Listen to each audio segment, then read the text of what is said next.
Gearheads know that some projects need so many parts, it feels like you need a whole storage unit just to store them. That's what eBay Motors' 122 million parts are for. Think of it as your virtual parts garage. They've always got the right fitment at the right prices. Use the eBay Motors app or visit ebaymotors.com. Let's ride.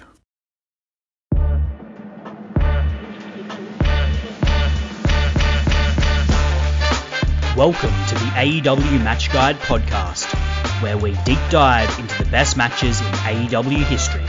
Brought to you by the Social Suplex Podcast Network and your host, Sam Brown. Yes, hello and welcome to the AEW Match Guide podcast. I'm your host, Sam Brown. Thank you for joining me.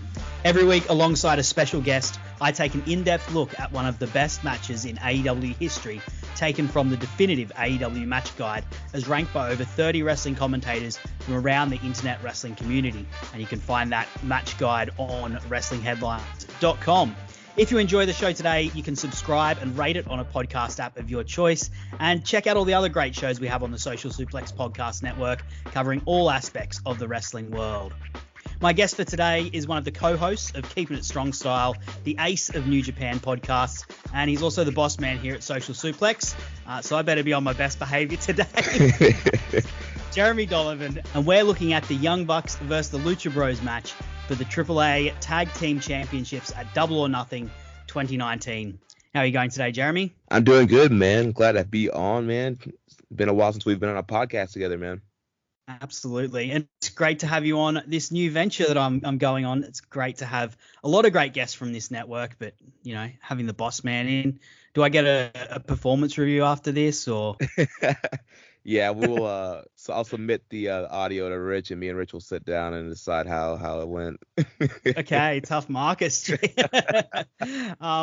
The question I ask everyone when they first jump on here, Jeremy, is how did you get into AEW? Well, I think getting into AEW kind of just leads into my wrestling fandom. I've been watching wrestling since I was like 2 years old. And so obviously growing up in the 90s, WWE and WCW were the two major promotions. And then as you get older and you realize like, this wrestling isn't all of that. And then you discover stuff outside the world. Yeah, you dabble into some Ring of Honor. You find out about this guy called Bryan Danielson. You watch TNA Impact. You found out about this guy named AJ Styles. And then the whole wrestling world kind of opens up to you. You realize that there's guys in Mexico doing stuff, in Japan. And so, yeah, I've watched pretty much a lot of the major promotions growing up, and then, really getting into, I've kind of been on and off with Ring of Honor, but, obviously watching Ring of Honor, it's the first time I saw Kenny Omega, first time I saw the Young Bucks, in Impact as well. So kind of following those guys' journey for a while, and then obviously become a really big New Japan Pro Wrestling fan. And obviously there, Kenny had his big rise there. The Bucks are there. They're doing stuff in the junior tag division. They eventually become the IWGP Heavyweight Tag Team Champions. And so obviously following those guys, Kenny Omega becoming my favorite wrestler. And then, 2019 comes and, these guys are leaving New Japan. It's like, all right, what's going on? Where are they going? And then obviously they finally make the big reveal. They've started their own promotion. So, had to follow them and see what was going on. Yeah, that's such a common through line that I'm finding as I do this. I've had Rich on before, of course, very similar to yourself. Imp, very similar, and myself as well. That through line from getting into these guys in New Japan and seeing what they're doing there and some of Ring of Honor stuff and them launching their own thing and just being excited because you've seen it, you've seen the vision, you've seen what they can do, and it's like, well, let's see what happens when the rubber meets the road. And funnily enough, the match that we're looking at today comes in really early when the rubber hits the road. It's their first ever pay-per-view. So as I said, it's the Young Bucks versus the Lucha Bros from Double or Nothing 2019. And just by way of introducing the thing, the match, it got 4.75 of the chocolates from Dave Meltzer. Cage Match currently has it rated at 8.72. And in the definitive match guide that we put together earlier this year, it came in at 18th. And as I said, this is really early on in what AEW is looking like. They hadn't launched Dynamite at this point. They had only really been able to promote themselves through YouTube. and other various platforms for social media. And this was one of the cornerstone rivalries going into Double or Nothing 2019. Of course, the Lucha Bros and the Young Bucks had met before that. They'd wrestled mostly in PWG, but also in the odd other indie outside of that. Jeremy, had you ever caught any of those matches? So I don't think I saw any of their previous matches outside of AEW. I definitely saw like clips from like some of the PWG stuff and some of the AAA stuff. I've definitely seen those guys wrestle live before that, not against each other, but yeah, I hadn't seen them wrestle live. These guys were sort of natural rivals in terms of the way they wrestle is, as we'll get into, they've got very similar influences. Obviously, Definitely. the Lucha influence for the Lucha Bros. Yeah. And that's a big thing for that high-flying Lucha style is what the Young Bucks sort of really based everything they did off. So natural rivals that work well together, as we'll see when we get into the match. Now, the Lucha Brothers, of course, the Young Bucks they were one of the people that announced the fact that there was going to be a new promotion called AEW back just on New Year's Eve 2019. New Year's Eve 2018, 2019. They had that shot in just outside the Tokyo Dome with Hangman and Cody. And the Lucha Bros first appeared in the second press conference that they did. They came up after the Young Bucks gave a promo talking about how they wanted to promote tag team wrestling and make tag team wrestling great. The Lucha Bros confronted the Young Bucks and said, we're going to do just that. And we're going to be the ones that will be at the helm of this, not you. And of course, after that, these two sort of started squaring off a little bit on social media, on BTE, and the Young Bucks actually confronted the Lucha Bros at an indie show called The Art of War, and that's where they took the AAA tag team titles off the Lucha Bros. That was in March, and these two built from that, as I said, mostly online, mostly on social media. Jeremy, I guess going in, what did you think of the build to Double or Nothing 2019, and then also the build for this match?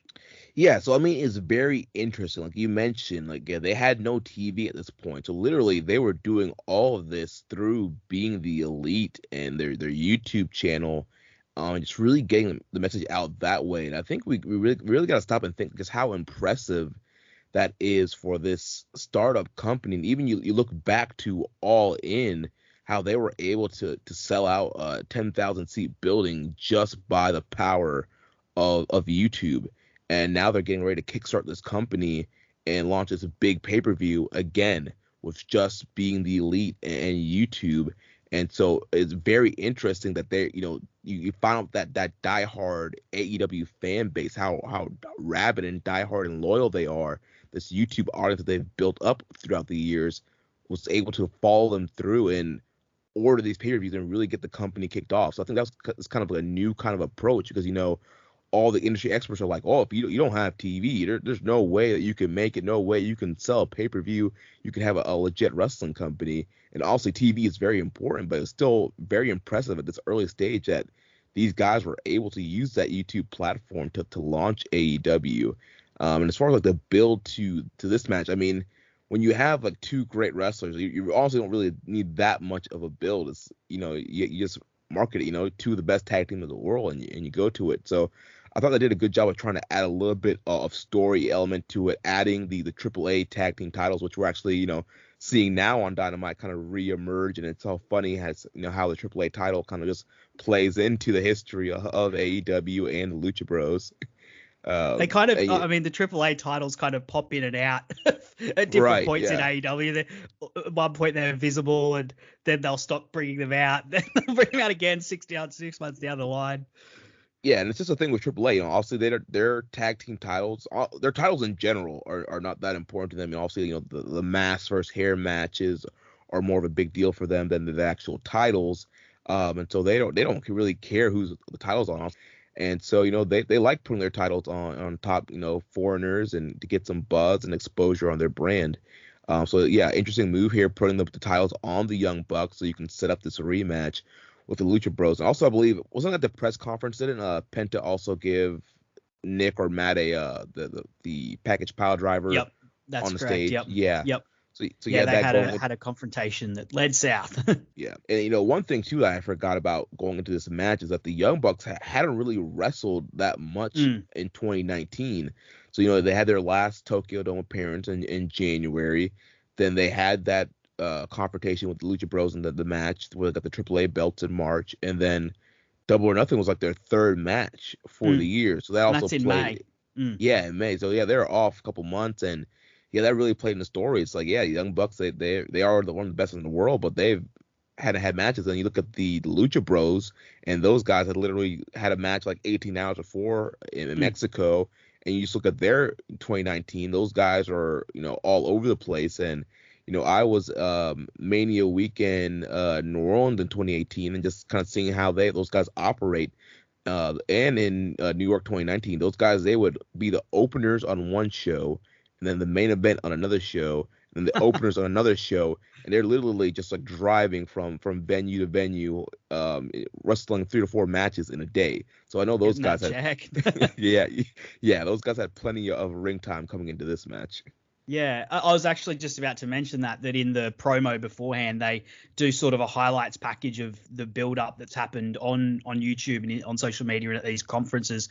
And one of the things that they had was, and I'd forgotten about this until I rewatched this, was the BTE skits where the Young Bucks are like trying to get back into ring shape, and they're like at this in this wrestling ring in like a parking lot somewhere outside of like a strip mall or something, and they're like wrestling these just complete and utter. I wouldn't, or maybe I don't know who they were. We'll call them geeks. We'll say they're geeks. Yeah, they were geeks. Just wrestling these geeks, but they're like running into each other and accidentally kicking each other because they're like out of shape. And that's one of the things that informs this match as it goes on. Now, I'd be interested to get your thoughts on that as we go through, because I'm not sure how well it did or didn't work, but we'll talk about that as we get going. As we said, this had a really good video package beforehand to detail those things that had happened for people who hadn't necessarily been subscribed to the YouTube channel, following on Twitter, all the different places that you had to go for this. But it also sort of emphasized the rise of both of these two teams. You had like videos of the Young Bucks as they were growing up, wrestling in their backyard on trampolines, kind of going up to the biggest stage and really chronicling the rise of these people who'd gone on to now launch their own promotion and had big aspirations for themselves as tag team wrestlers, aspirations that you can't necessarily fulfill in any other wrestling company in the world, who don't, most of whom don't see tag team wrestling as being the sort of big deal that I guess the Young Bucks envisioned it could be. And we're hoping to make it that way in AEW. They've got, big entrances. This is the second last match of the night. Goes on just before the main event, which was Kenny Omega versus Chris Jericho. Big entrances. I have to say I love both of the teams' gear for this match. You've got the Lucha Bros in matching black and white, and then the Young Bucks come out in their sort of white Elvis costumes. Yeah. They're in Vegas. Makes sense. Yeah. I think these two teams both had their gear was just really on point. Yeah, the gear looked good. I mean, the overall just Double or Nothing setup looked great. Big stage, you had the big poker chips. It just felt like kind of that classic, like old school WWF pay-per-view where you kind of had the fancy stage. And yeah, you had big pay-per-view stage. The gears are awesome. I also like the Young Bucks, their Elvis gear, and the Lucha Bros had those kind of like skeleton masks on top of their ring mask. I thought that looked cool also. Yeah, I feel like that's for me, that's my favorite Lucha Bros gear. I think I kind of really liked Pentagon's Joker one as a once-off, but then when he kept wearing, I guess when you pay for these sorts of gears, you probably want to get your money's worth. But when he kept on wearing it, it lost its luster for a bit for me. But I love this particular matchup that they had. Yeah, Penta definitely got his money's worth out of that Joker gear. He wore that like every week. Yeah, but yeah. both the gear was on point here. Also we got the introduction to like Lucha Bros AEW, their first AEW theme, which I thought was pretty cool also. Yeah, that was underrated. Like I've heard criticisms of some of the early AEW themes, like the Private Party one, which was literally just like, this is a private party. It just kept on repeating the same thing. Yeah. And they had that for a lot of them. Even the Lucha Bros one, they'd have like one little refrain that would be repeating. But I think that's as much a factor of Mickey Ruckus being like literally a one-man band and having to put together a whole promotion's worth of intro music in probably a couple of weeks. And I mean, that's just kind of also the trope of wrestling music in general. I mean, a ton of wrestling teams have like one verse and then the chorus just repeats over and over again. Yeah, these guys just had one line though. So. Yeah.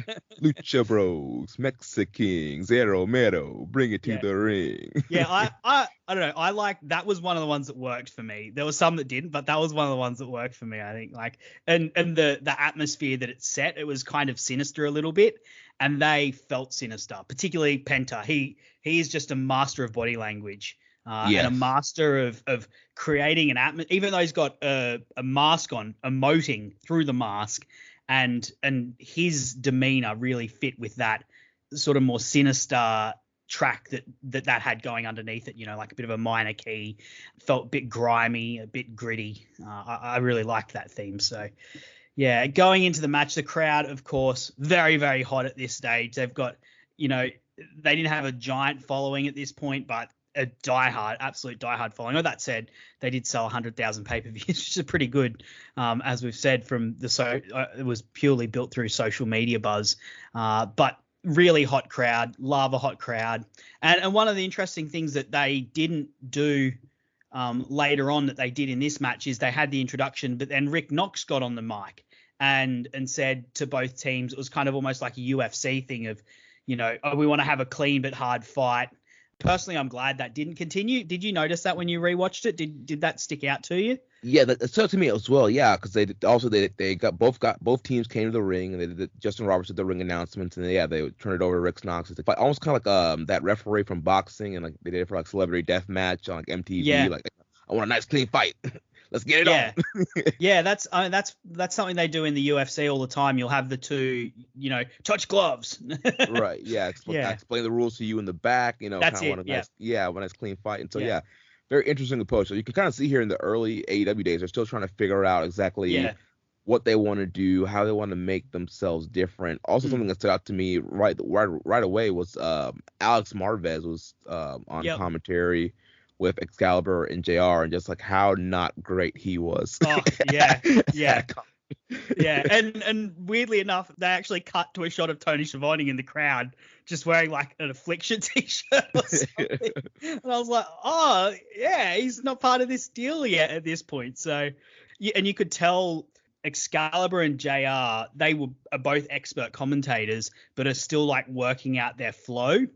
Even I watched some of the earlier matches in this, and JR was so excited to explain the new tag team rules, how you could have 10 seconds, and trod all over Excalibur trying to say something else. I think Excalibur was explaining how Justin Roberts or one of the people in the ring was going to say something, and JR wanted to introduce these rules, and they were sort of standing on each other's toes a little bit. So, still feeling each other out, working out how they're going to work together. Not that they didn't do a good job during this match, but yeah, as you said, they're kind of, the whole company is like working out what things are going to look like and how things are going to be.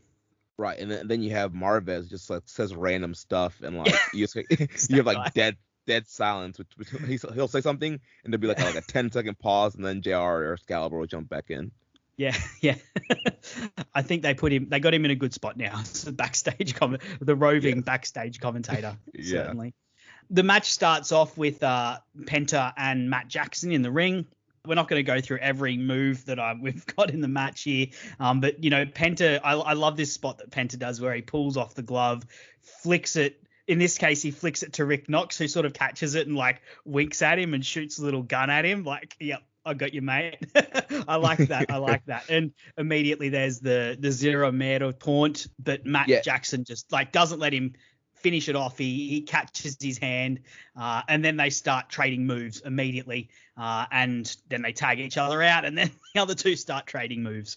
Yeah, with the Zero Mero for Pentagon, again, like rewatching this, I was just so impressed like how over Pentagon was. In also, I've seen Penta in the indies with a few thousand people, but a full 10,000 plus arena on pay-per-view, like how he owned that room and how over he was with very limited mainstream American exposure. Obviously he was on Lucha Underground, but that didn't really hit a huge audience. And then he did like other random indies. Obviously there was also All Impact. In, but Impact, but he didn't have that huge American exposure or he wasn't in New Japan. He didn't have that big kind of following, but yet he was still so over and just controlled the room.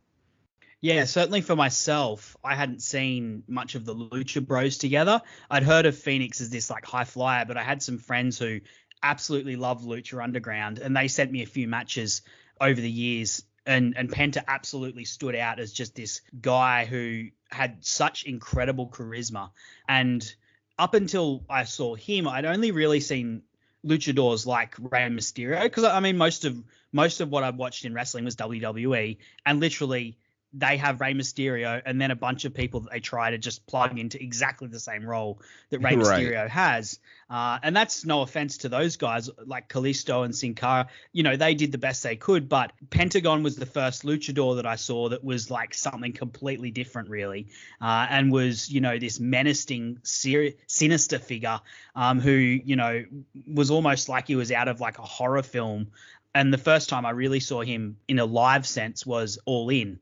And, you know, immediately, as you said, owns the room, is able to project, and just has a sense of menace but theatrics to all of the moves that he pulls off.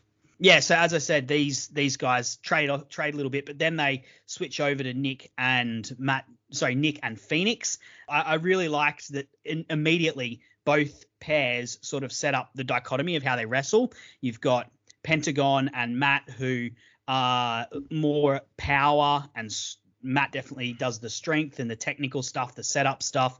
Penta is, you know, like really hard kicks and strikes. You've got that dichotomy, and then you've got Matt and Nick Jackson, who are very high flying, very athletic, and they immediately set that sort of contrast between the two pairs up.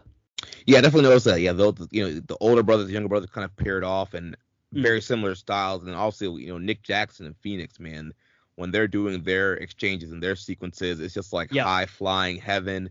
You know, Nick Jackson, he missed out a lifetime in Mexico, because that's this guy's doing, you know, the big escalera, you know, or corkscrew to the outside, and both of them are just exchanging like these crazy high flying moves. It was awesome. Yeah, that first sequence that they do, I love that they don't hit each other.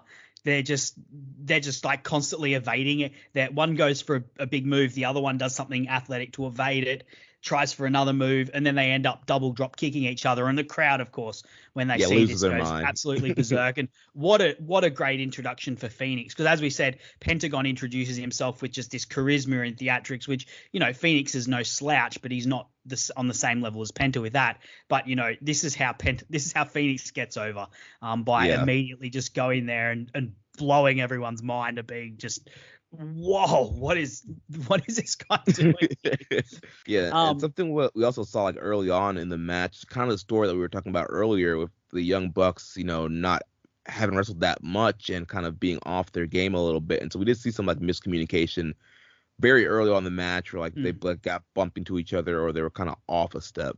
Yeah, I was just about to bring that up, actually, because that's like the next sort of thing that happens in this one, to set up that inter story by the Young Bucks, is they go for a move, just slightly mistime it, and then they run into each other instead of, you know, I guess in the past the idea is that they would flawlessly pull off this double team maneuver.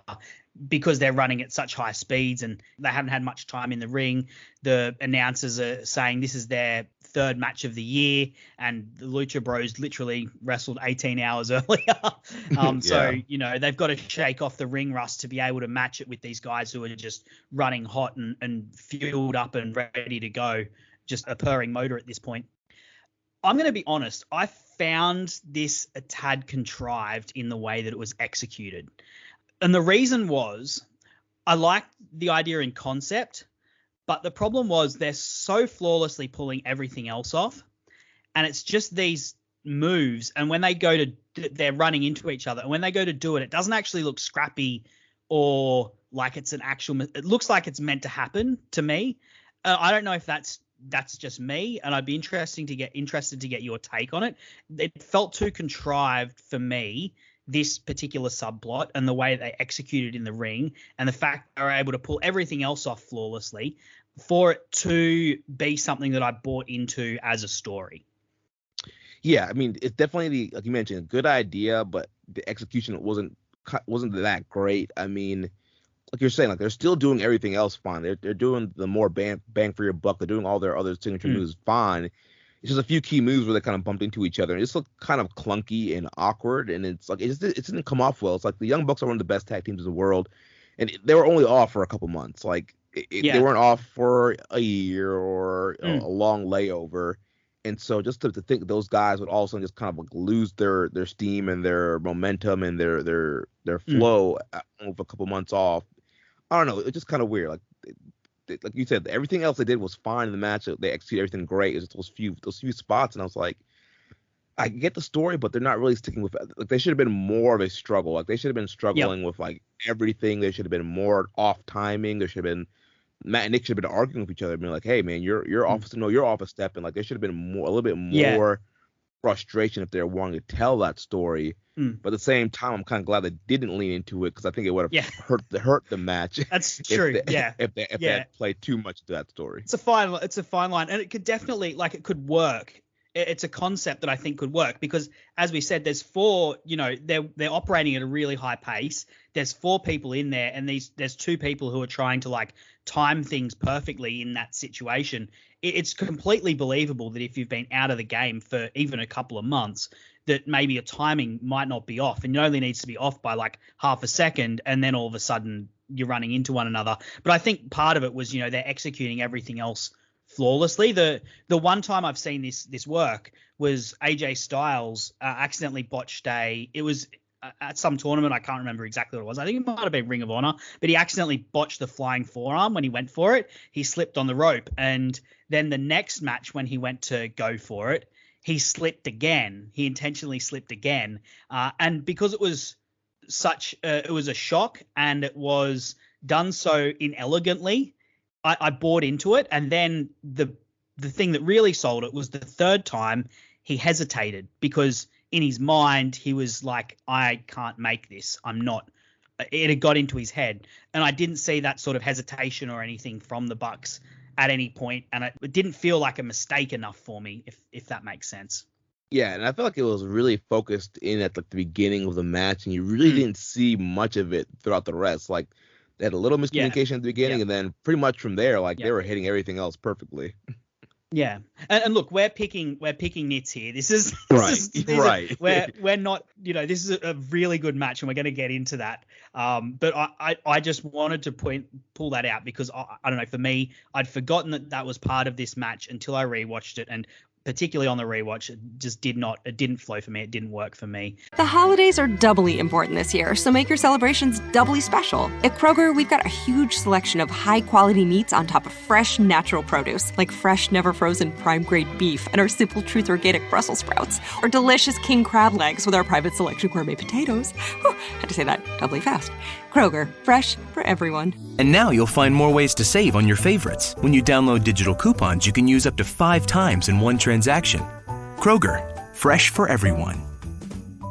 More than 1 in 3 people will face cancer in their lifetime. Unfortunately, fear can stop you from getting your cancer screening, but it won't stop cancer. Early detection can save your life. Don't wait for symptoms to appear to act. Cancer screening is safe, effective, and accessible for everyone, including free or low-cost screening programs. Go to cancerscreeninfo.com right now for free screening resources and recommendations from the American Cancer Society. Don't wait. Early detection can save your life. Go to cancerscreeninfo.com today. cancerscreeninfo.com.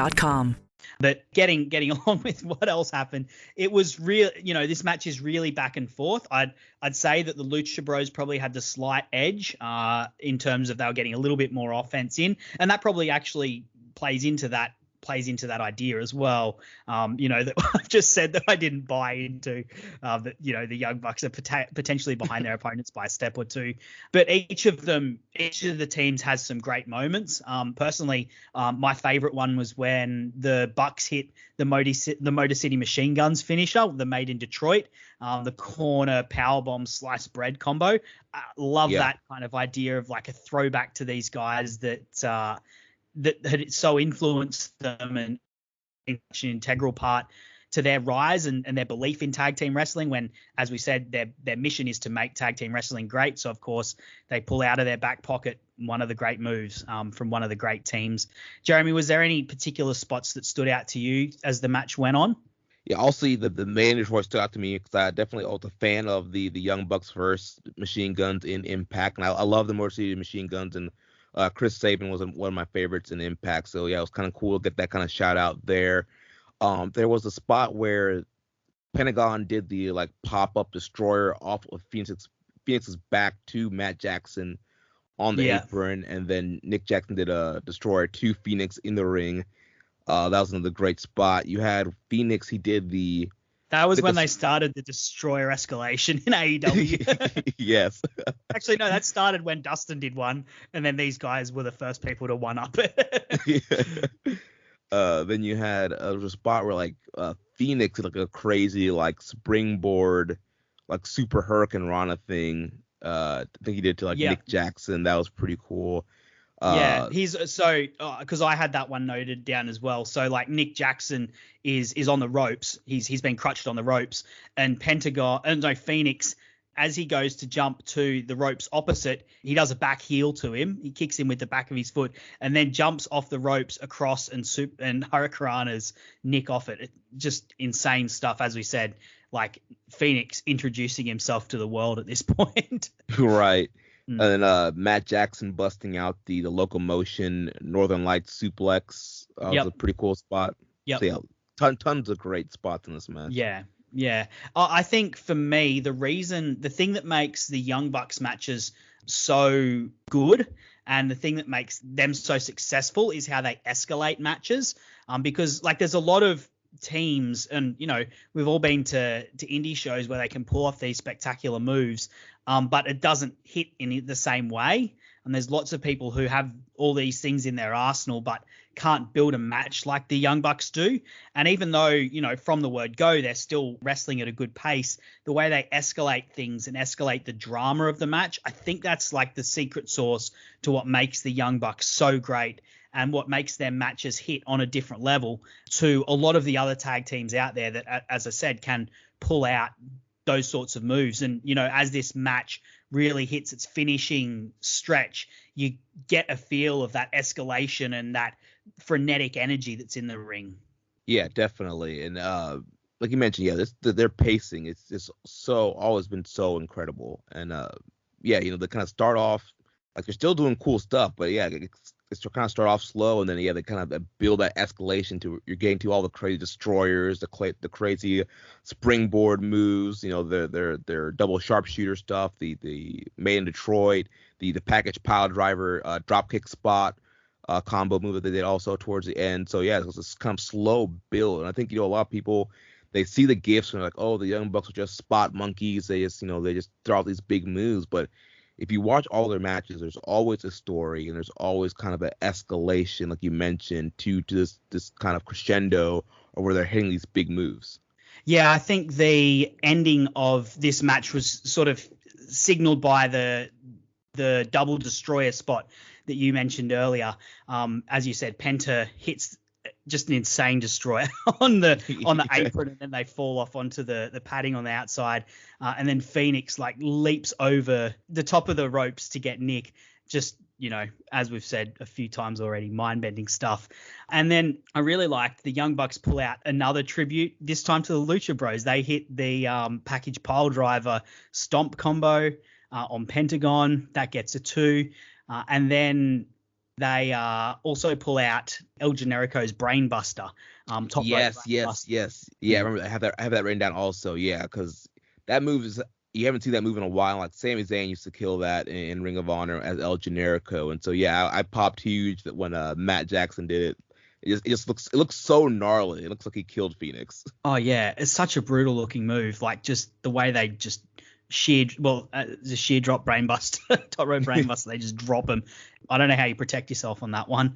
You're the former wrestler, John Juris. You can tell me that. Yeah, Penta does manage to like do the arm snap on Matt. Don't know if he got the whole thing or not because Matt's arm didn't look like it was broken. Although it does play into the ending where Matt, to set him up for the Meltzer driver, he's kind of holding on with one arm and like gripping his arm with the arm that wasn't broken, kind of showing that the effect that had on him. They hit the Meltzer driver, get the 3 count, and that's the end of the match. So what did you think of the sort of the ending stretch there, Jeremy? Yeah, like we were saying, the built so well to the ending stretch and just kind of throwing out all these big moves, throwing out the brain buster. They're doing the package pile driver double stomp combo, and both teams are just trying so hard. You mentioned Pentagon with the arm break spot, which he really got over in Lucha Underground, is a really dangerous move. And so yeah, they're throwing out all the big guns towards the end there. And then it was again kind of circling back to the story of can the Young Bucks do it, and they finally get the Meltzer driver pulled off and get the big win. So very obviously an incredible matchup, and it's a great way to close off the match and get the Young Bucks a win here on the first big pay-per-view. I did something funny that I just thought about was just throughout the match. I don't know if you remember, like Marvez is talking about like the Young Bucks have like a new move that they're planning to use, and like they never did anything new throughout the match. Like they did the tribute stuff to like Machine Guns and Zayn and Lucha Bros, but they won with the Meltzer driver. I do remember, I think on BTE they were like saying, oh, they're gonna bring something back or something like that, but they won with the Meltzer driver, which they do all the time. So yeah, I don't know what that was. That was a plot thread that didn't necessarily get picked up. I guess wrestlers needed to learn to communicate with the commentary on that one. Now, in terms of the actual legacy and the aftermath of this match, so everything about like Double or Nothing 2019 was setting the scene for something that AEW would realize, being at sort of the start of Hangman's trek up to the main event, which he started by being in the Casino Battle Royale, be it bringing Joshi wrestlers into America and putting and showcasing them in the mainstream in a way that hadn't before, or even just the way they set up the single stars for the company with Cody, Kenny, and Chris obviously in the main event, and then Moxley, who debuted afterwards. What do you think this match sort of set up for AEW? Yeah, I think this match kind of laid the foundation for what the vision was going to be for the tag team division. Like we're going to have the best tag teams in the world. They're going to be spotlighted. They're going to get a ton of time. They're going to be a semi-main event matchup. And I think that's kind of opened the door to bring in teams like Proud and Powerful and FTR, and some of the top tag teams around the world, Best Friends. They got to bring in all of these different tag teams and give them spotlight and kind of, lay the foundation, kind of set the bar. Like, this is what you are going to expect from an AEW tag team title match. And obviously this was like the first, foundational tag team rivalry as well, because throughout this first run, we're going to see this rivalry kind of expand. They're going to have the 6-man tag at Fyter Fest, which, me and Rich and Josh were live for here in Daytona, Florida, when it was them and Laredo Kid against the Bucks and Kenny. And then that would lead, eventually to them facing again at All Out in the Escalera de la Muerte ladder match for the AAA tag titles. And then now, we fast forward, we see that rivalry got reignited again when the Lucha Bros got the titles from the Young Bucks in the steel cage match. So we just kind of see that thread and that rivalry just kind of being the centerpiece of the AEW tag division. And now it's something they could always go back to. They don't really need to do a long build. I mean, at any point they could always shift back. And you could also, because also right now the Bucks are heels and the Lucha Bros are the faces. But once again, you could always switch the dynamic back. Yep. You can always do another title match. There's always ways that you can always do something to bring those guys back together. And it'll always kind of be the foundation. You'll have this history from the first pay-per-view. You could even, I don't know how this would ever work out, but I always love it sometimes when like something happens and rivals band together. So I don't know if like one day FTR does something dastardly, like the natural enemy of both of these teams is FTR because of the styles clash they both have. I could see these guys doing something together, maybe even against FTR. Right. Who knows? Right. And that, actually now I've said that, FTR and Lucha Bros teamed up against the Young Bucks and Hangman and Kenny last year in 2020 when they were, and they're having that stretch just after FTR debuted. So this one's like sort of dotted throughout. This rivalry's dotted throughout the history of AEW now. Yeah, and also there was the the Nick Jackson and Phoenix match on Dynamite. Yep. And I think that was in 2019.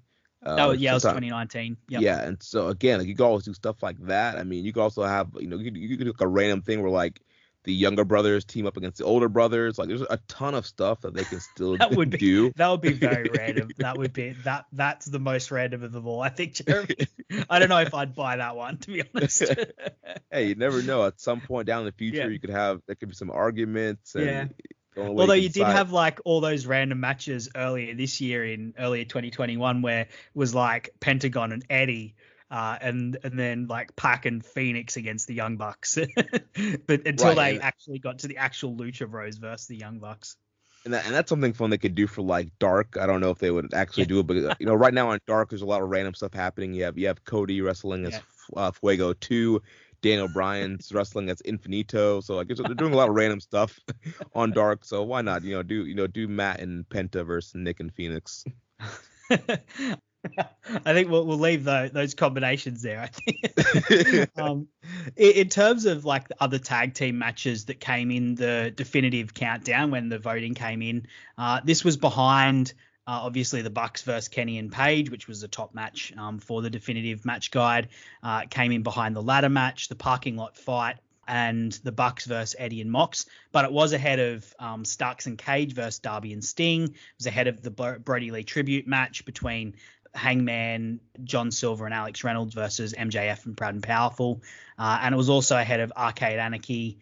Do you think that's sort of a fair place for it to slot in terms of the legacy of this match against the ones that are behind it and the ones that are in front of it? Yeah, I think that's a pretty fair spot for it. I mean, these guys definitely outdid each other every time they wrestle each other. You look at the ladder match and you fast forward to the cage match. Like I'm sure the cage match, when we redo the voting next year, I'm sure that cage match is going to rank very highly.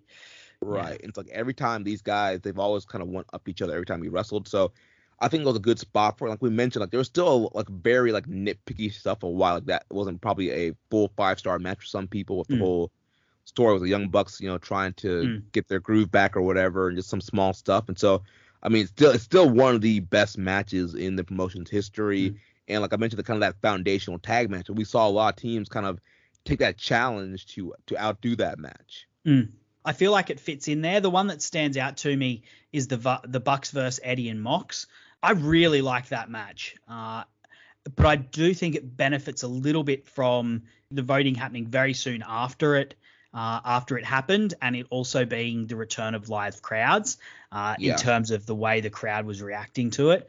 I think in hindsight, we may find that one might be ranked a little bit more highly. I haven't revisited it yet, and you won't find a bigger Moxley fan than me. But but I do. If there's one that I think may end up swapping places, it might be that one. The other one as well might be the Bucks versus SCU.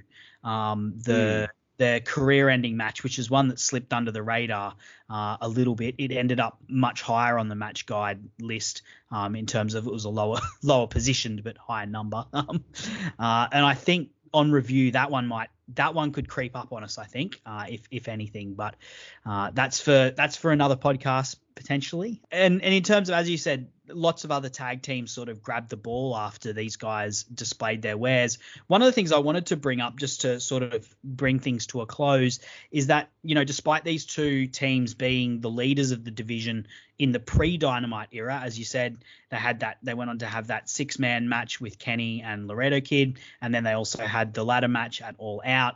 Both teams sort of took a back seat a little bit when Dynamite kicked off. The Bucks very famously got beaten by Private Party early on, and the Lucha Bros got beaten in the finals of that tournament, and then sort of, if anything, eventually like disbanded almost, and were apart for quite a while, sort of teaming with different people. I'm not sure how much the pandemic had to do with that. I know there was some injuries sprinkled in there. But with hindsight, how do you feel about these two teams that were sort of the front runners and the leaders taking a bit more of a back seat once Dynamite kicked in? Yeah, I definitely thought it was a little bit of an interesting approach because, I mean, those were the two teams that were built all throughout the beginning of the company pre-Dynamite. So you would think that at least one of those teams would be the first tag team champions. And I don't know, personally, if it was me, like I'm fine with the Bucks losing to Private Party and pulling that upset and giving Private Party some juice. But I really feel like they should have probably made the Lucha Bros the first AEW tag team champions, especially since they ended up winning the Escalera de la Muerta ladder match. Like that should have been the momentum they needed to kind of steamroll through the tournament and win and be the first tag team champions and kind of be kind of the cornerstone team since they beat the Young Bucks in kind of that feud ending match for that time period. So to put it on SCU, it was kind of interesting. And I get it. I mean, SCU was one of the popular acts on BTE, and they were kind of a big part of that initial, elite universe. But now you look back at it now, you look back at their reign, and I mean, yes, they had some good matches, but I don't know. I felt like things probably could have been a little bit better if you had Penta and Phoenix kind of carrying the ball of the tag division for the beginning of Dynamite. Yeah, I kind of feel the same when I'm thinking about it, because one of the best early matches that Kenny and Hangman obviously had was against the Lucha Bros. And I feel like they may have been a little bit of a better obstacle for Kenny and Hangman to overcome to sort of win these titles. These, particularly given that one of the big tensions is Hangman's feeling that he isn't as good as the Young Bucks and as good as Kenny. And the fact that this is the team that beat the Young Bucks, how, can Hangman beat these guys? That would have been a nice and interesting bit of narrative there. And yeah, as you said, if you look at where these teams have ended up, I do feel like the Lucha Bros could possibly have been served well, and the division may have worked out better if they were the initial focus as champions early on. After that, obviously the tournament was a priority at first, but after that happened, I did feel like the tag team division was kind of on the back burner a little bit. And part of that could have just been because, they had SCU doing it, who weren't necessarily as hot as, say, the Lucha Brothers could have been, particularly when you've got someone who's just like so charismatic in Pentagon and someone who is so spectacular in Phoenix. They're just a very eye-catching duo because of how they complement each other. Yeah, and I feel like SCU, like their popularity was kind of waning a little bit. Yep, that's the perfect way to put it. Yep. Yeah, going into the start of AEW, because I mean, for them, I feel like the peak of SCU was definitely the ending of Ring of Honor. 2018, that 2018 run, SCU was super hot, and this is the worst town. Yeah. That was super over, but yeah, I felt like that was kind of falling off kind of as Dynamite was starting up. So like you mentioned, I felt like the tag titles and the whole tag scene wasn't really that much of a focal point leading into Dynamite and going into Dynamite after the tournament, but then things pick back up once Kenny and Hangman get the titles, and we see like the incredible matches that Kenny and Hangman have, and just the focus they brought back the tag division, and then also drop into FTR, and then since then I just felt like the tag titles are also like a key part of Dynamite now. The tag division is so important, and then you get the FTR Young Bucks, and obviously the Bucks have been the champions for the past year, and then they finally lose them to Lucha Bros, and now Lucha Bros are getting ready to feud with FTR. So I definitely think, that beginning, they're still trying to find their footing on what the tag division was going to be. But then once they got it to Hangman and Kenny, like the thing just like hit a whole nother gear. And obviously, like long term, everything's worked out perfectly. I think the Young Bucks are far better as heel champions, and their run was just incredible that they had this year. And if they'd potentially taken the titles straight away, I don't think it would have worked. I think that was a great decision to not do that. And the Lucha Bros did feel super hot when they did finally win it as well. So look, we're armchair quarterbacking here, but who knows what our little tinkering with time would have had, what ramifications that would have had long term, because I wouldn't trade that cage match I'd trade that for very little. Exactly. Yeah. Even just the presentation of the Lucha Bros coming out in their Aztec gear, it felt just so big and so momentous for them, which maybe would have been devalued if they'd already been champions. So yeah, look, who knows? That's all the questions I've got for you, Jeremy. Is there anything else you'd like to add about this match before we wrap things up?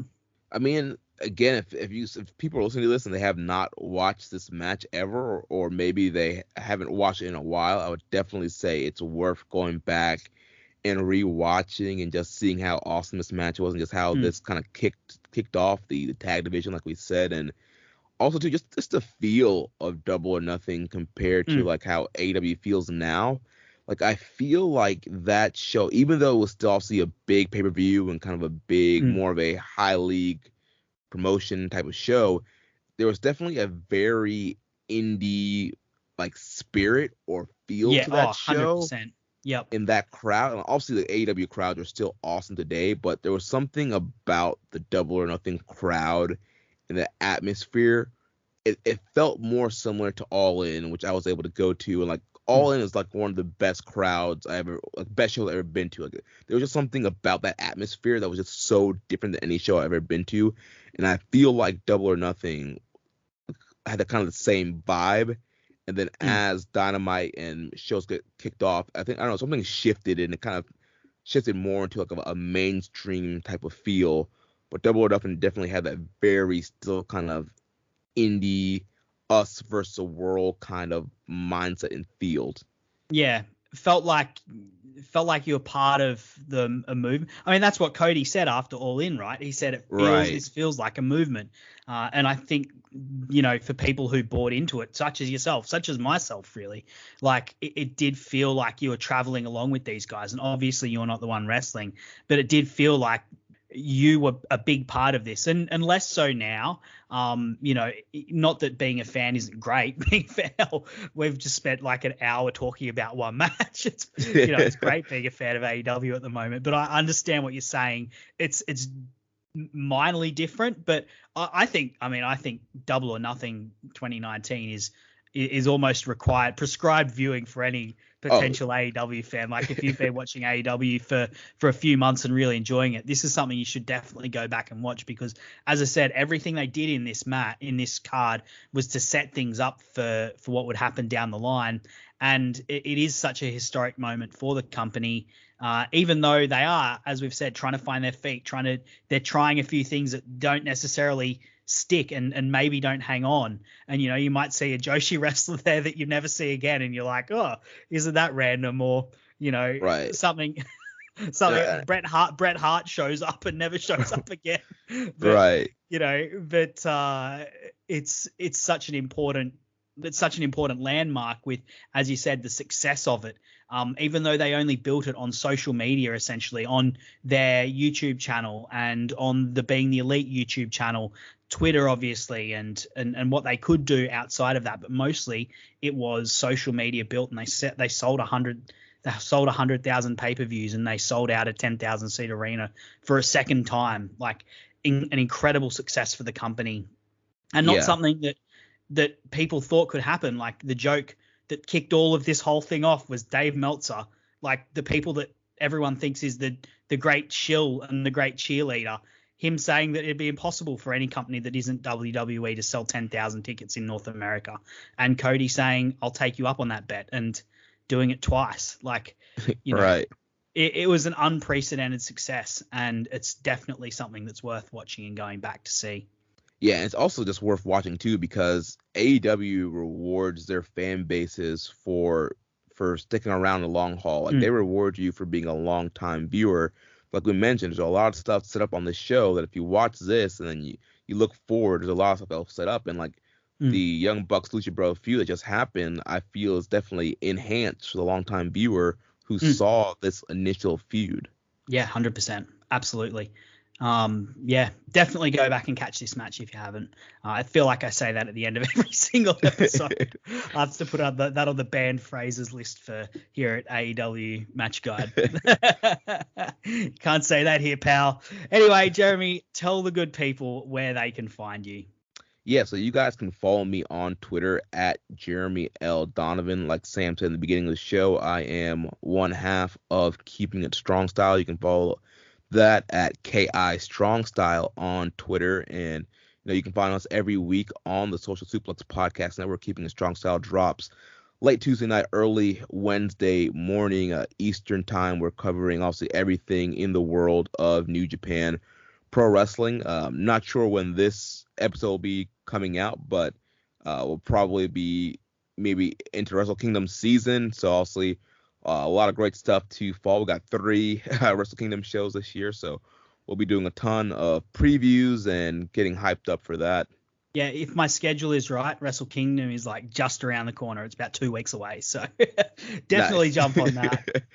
Yeah, definitely. Any chance of AEW guys showing up there? Well, the forbidden door being opened. Actually, I have heard rumors from one of my sources that there could potentially be some involvement, at least from one guy, if things work out with. Very interesting. With I'll people mark that getting in. down. I'll hold you to it. 2.5 months time. We'll see what shows up. Anyway, thank you very much for jumping on here today, Jeremy, and thank you for hosting me on the network. I really appreciate it. As I've said at the end of every single episode, if you've enjoyed this, please rate and subscribe it. That really helps us out here. And comment and hit me up on Twitter. You can find me Sir_Samuel, and tell me what you thought of this match. Tell me what you thought of the early AEW Double or Nothing, and what you made of it if you were there at the time, or if you've gone back and rewatched it, what you thought since. And also tell a friend about the podcast. Get them involved. I'd love to have as many people on this bus as possible. But until I see you next week, we are doing Riho versus Serena Deeb from Double or Nothing 2021. So 2 years in the future from this match that we've looked at today. But thank you very much for listening. I will see you again next week.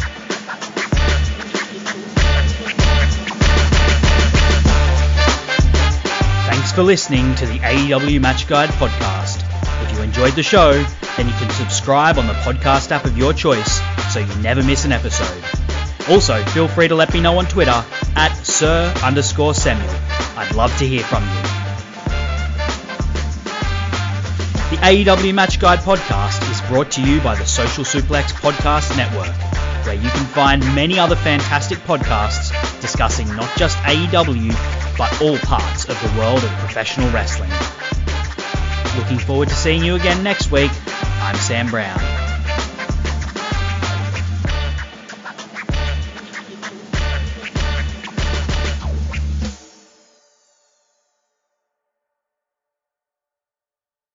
More than 1 in 3 people will face cancer in their lifetime. Unfortunately, fear can stop you from getting your cancer screening, but it won't stop cancer. Early detection can save your life. Don't wait for symptoms to appear to act. Cancer screening is safe, effective, and accessible for everyone, including free or low-cost screening programs. Go to cancerscreeninfo.com right now for free screening resources and recommendations from the American Cancer Society. Don't wait. Early detection can save your life. Go to cancerscreeninfo.com today. Cancerscreeninfo.com. It takes a lot of ingredients to fix or build a car, like cooking, but without the frozen dinner easy way out. eBay Motors has 122 million parts. It's always the right fitment, so you can follow any recipe to a T. Whether it's a vintage Italian coupe that's classic like Grandma's meatballs, or a German luxury car that's as complicated as Oma's rouladen, to cook up something great in the garage, use the eBay Motors app or visit ebaymotors.com. Let's ride.